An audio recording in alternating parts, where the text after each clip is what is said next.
All right. Next up, we've got Masego, founder of Spick and Span Laundry Room and Fit for Daisies Organisation. Let me tell you something interesting about Masego. Would you like to find out? Yeah, you have to say yes. Would you like to find out? So she is our pitch winner for 2023. 2023? Yeah, 2023. It is, yeah. Yes, 2023. And we're at Reggie's. Yes. And she was there pitching, and she was the winner. So, I get those who have gone ahead are those we learn from. So if we want to know how to win a pitch, who's the best person to ask? So let me just read her bio. She's a visionary entrepreneur, social impact leader, dedicated to creating positive change in a community. As I said to you earlier on, founder of Spick and Span Laundry Room. As the founder of Spick and Span Laundry Room, a pioneering laundry service provider and Fit for Daisies Organisation, a non-profit organization focused on empowering women and children, she's driven by a passion for innovation, equality, and social justice. Ladies and gentlemen, please can we put our hands together for Masego as she comes on stage. Kuparim shapelang matsoho.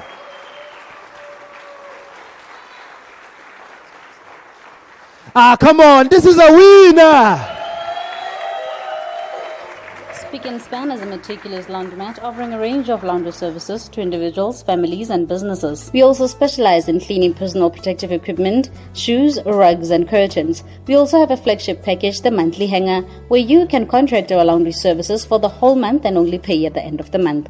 Find us at 421C2 Byron Street, Rustenburg North, or contact us on 067-999-2926, or send us an email at laundry.spickandspan@gmail.com. Be spotless, be bright.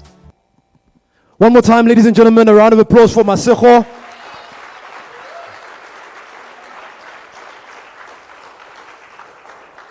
We are putting on the air cons. We do realize that it's hot. You hot. It's just hot. Yeah.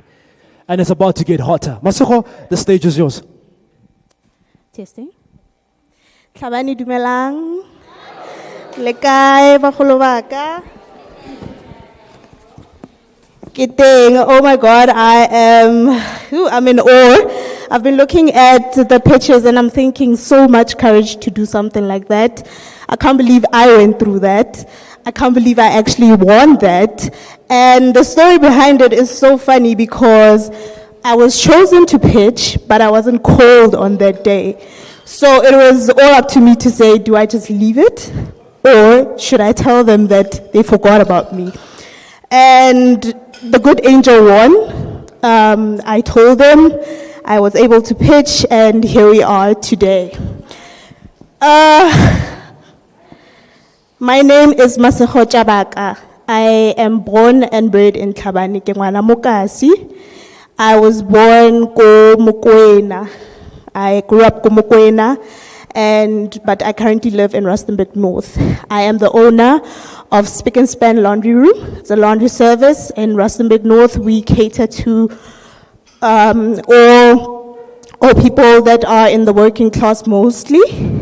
We are priding ourselves in giving people who do not have the time and privilege to do their chores, we are giving them the time to do other things while we take care of the most important parts of their lives, which is their clothes. We are nothing without clothes. You can't go anywhere without clothes. Well, Spick and Span is not the first business that I went into. I started off as a babysitter when I had just finished matric. That didn't work out so well, but it did go. I went as far as selling water bottles. I made water bottles really cool at some point.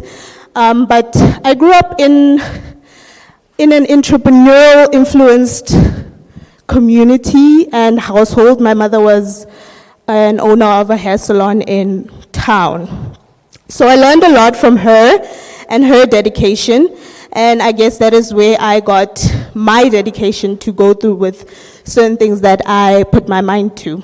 Well, Spick and Span came into fruition after I lost my mother, and I decided that I need to change my pain and turn it into glory. And this is the glory that we are currently on right now.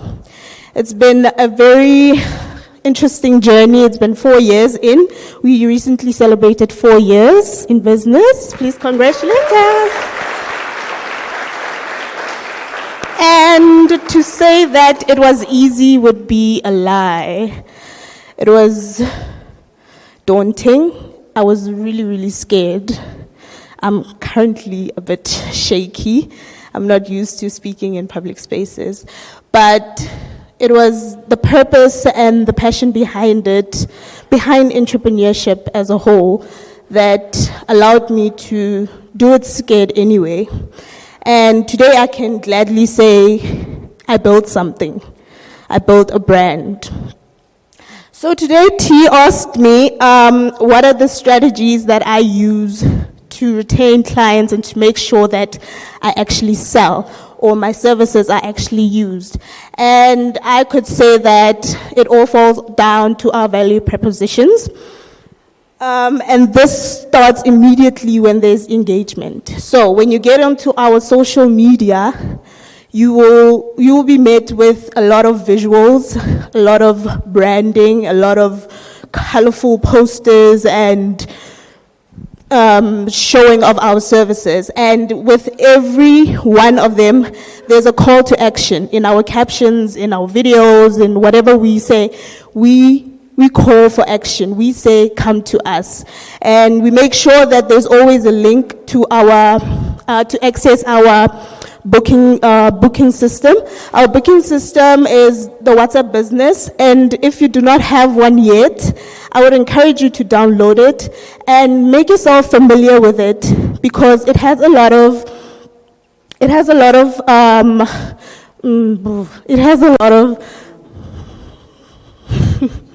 yes, it has a lot of functions that you can use as a small business that can allow you to save time and allow your clients to get an efficient service.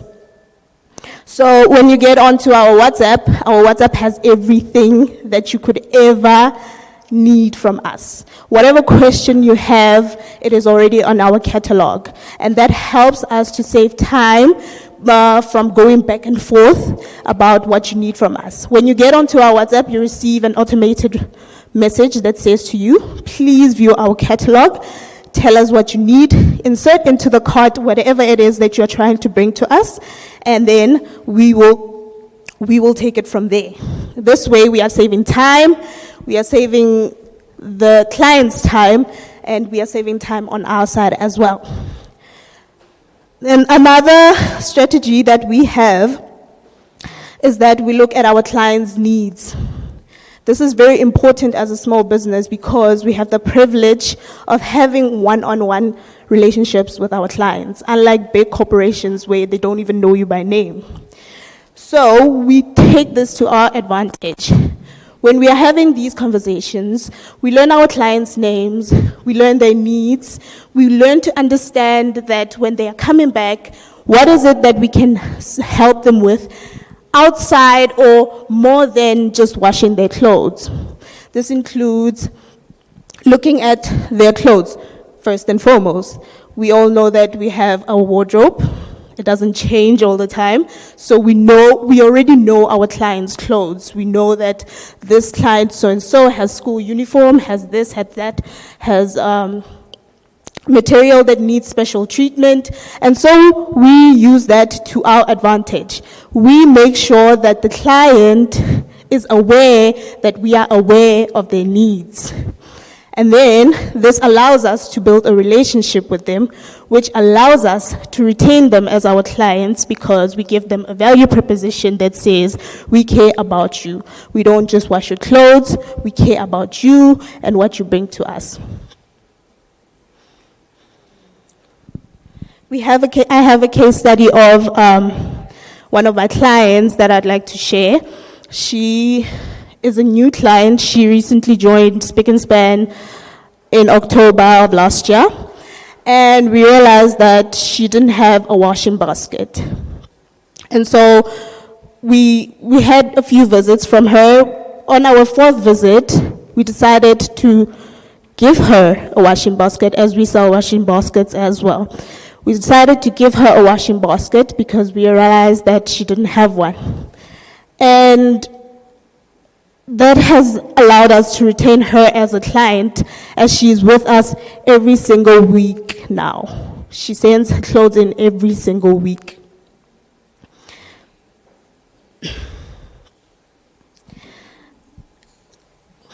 Sorry, please give me a moment. Another thing that we do have in our laundry room is flexibility and adaptability. So the story is, I once tried to have delivery services, but it was with a third-party client. I don't have a car to do it myself, so I found someone who had a bike. We agreed, we had an agreement of how he's going to deliver and whatnot, just so that my clients could have delivery and pickup services. That didn't last long. It was a total failure because at some times he wouldn't be there. He would want to tell me when he wants to go, and it just wasn't working out. So to become flexible and adaptable to the situation, I took the opportunity to look through the Bolt app, as I had recently heard that there's a Bolt Send service, and we've decided to integrate that into our laundry room, and that is how we do our pickup and delivery services. It's much more reliable because it gives the client accessibility to the driver. It has accessibility to more drivers than just one scooter person, so we can't say he's not there so we can't do the delivery.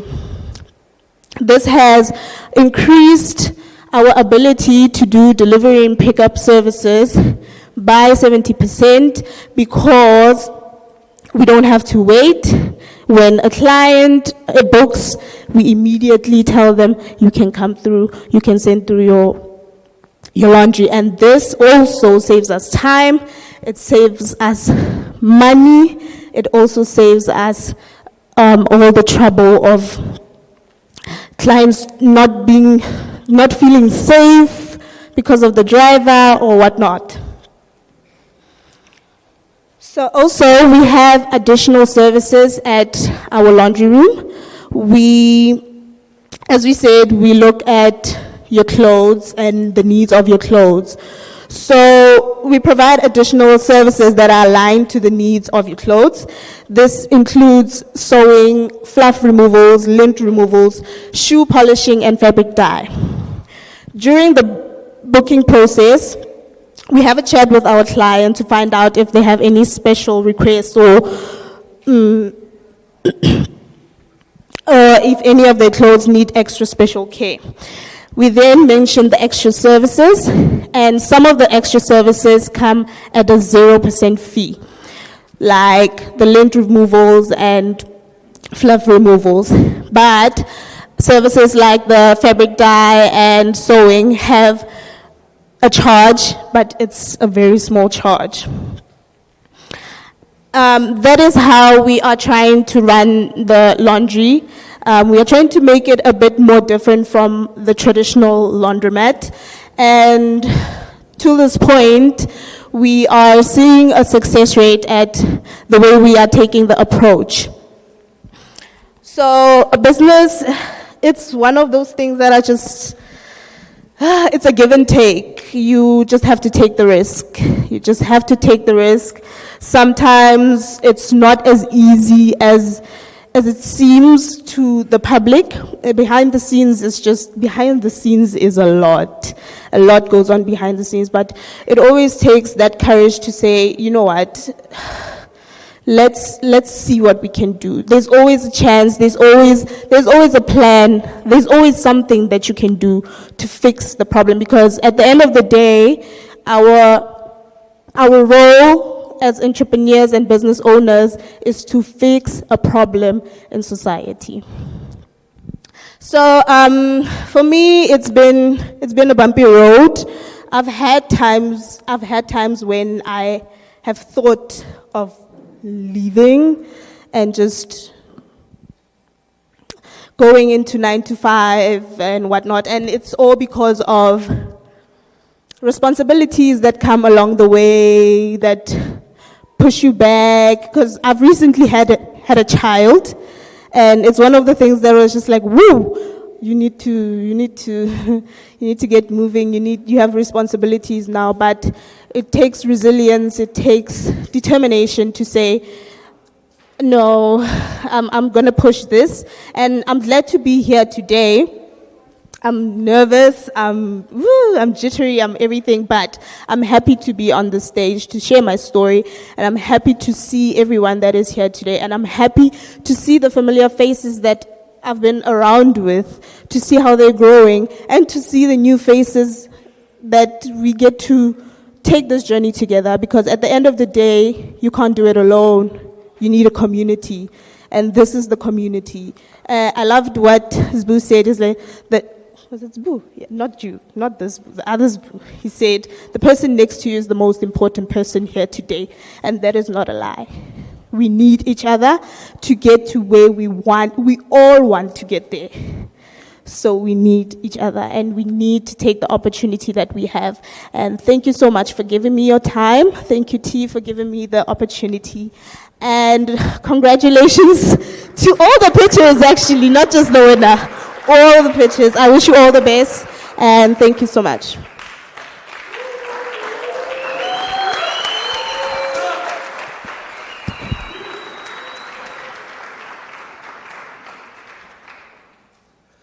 All right, so please grab the mic. Incredible. I think we can give her one more round of applause.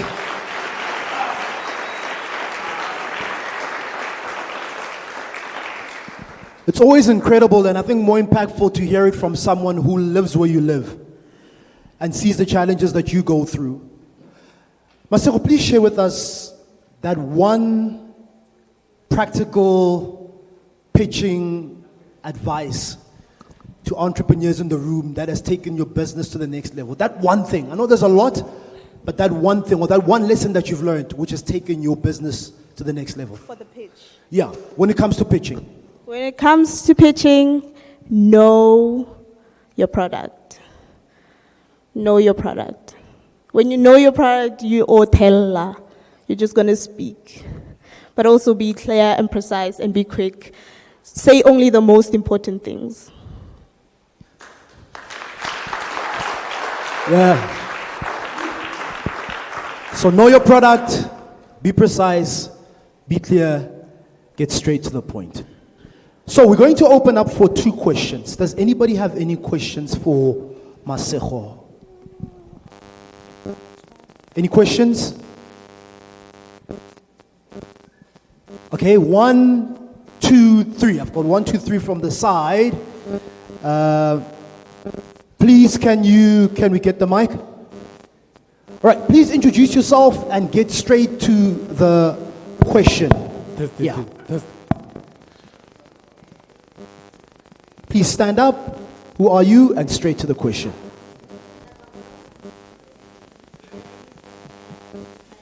Sorry, can you just wait a bit? Is her mic on?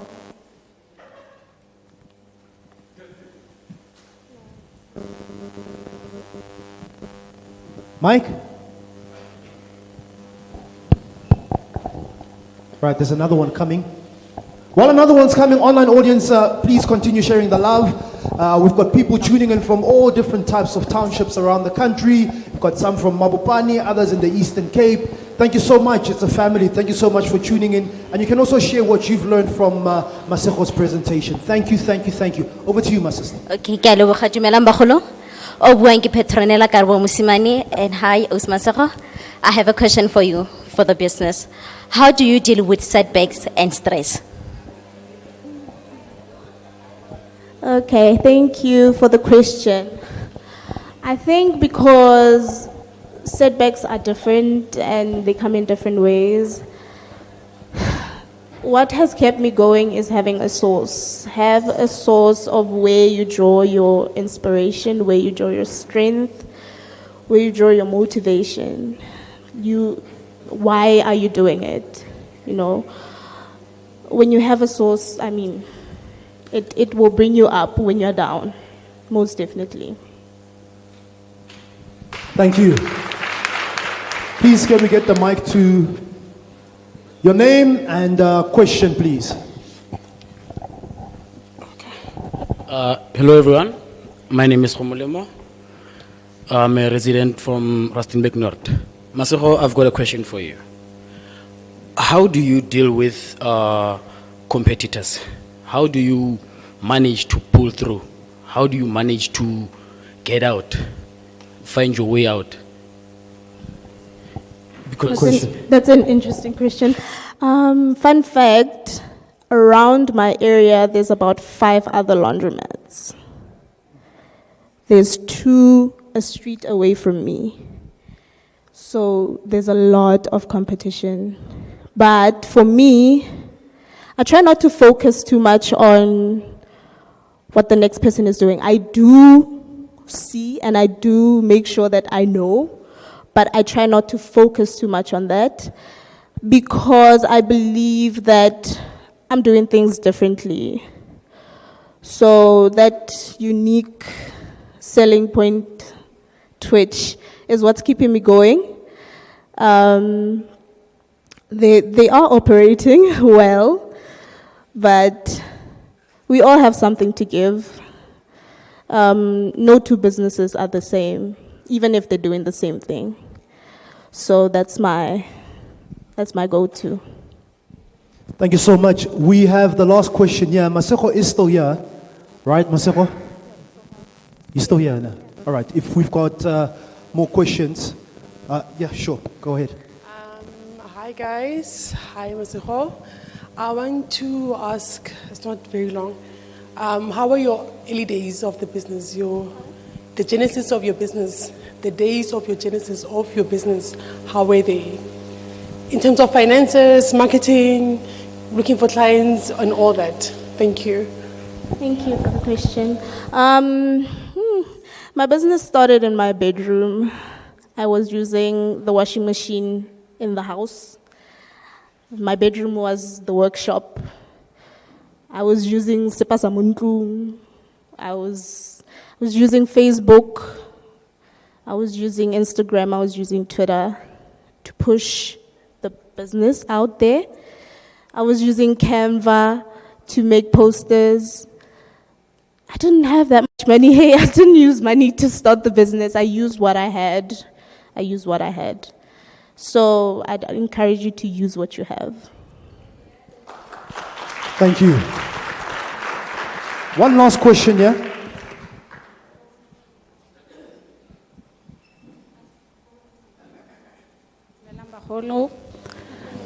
Kalina ke basana molobe. And Masego, I listened as you took us through your journey, and congratulations on turning 4 years old. We know that for every business, we talk human capital or talent, right? So my question to you is, throughout the 4 years, how did you manage the challenges that your human resources or talent? My question to you, I get how and what I have observed in a lot of startups, there's challenges, the expectations of human capital. How are you maneuvering that? That question is tough because it's so tough getting people who actually just want to work. People just, I've had it's been tough. It's been tough. So I think I just had to be headstrong about what I actually want with the people that are going to be moving and pushing the business with me. I would get people who just want to work but don't want to learn about the culture of the business. And those type of things, they are necessary because hardline I don't just want the client to buy the apparel for leave and then come back and take them. I want there to be an interaction. I want there to be that feeling of comfort and safety. So it's been tough. It's been tough finding people who align to the brand.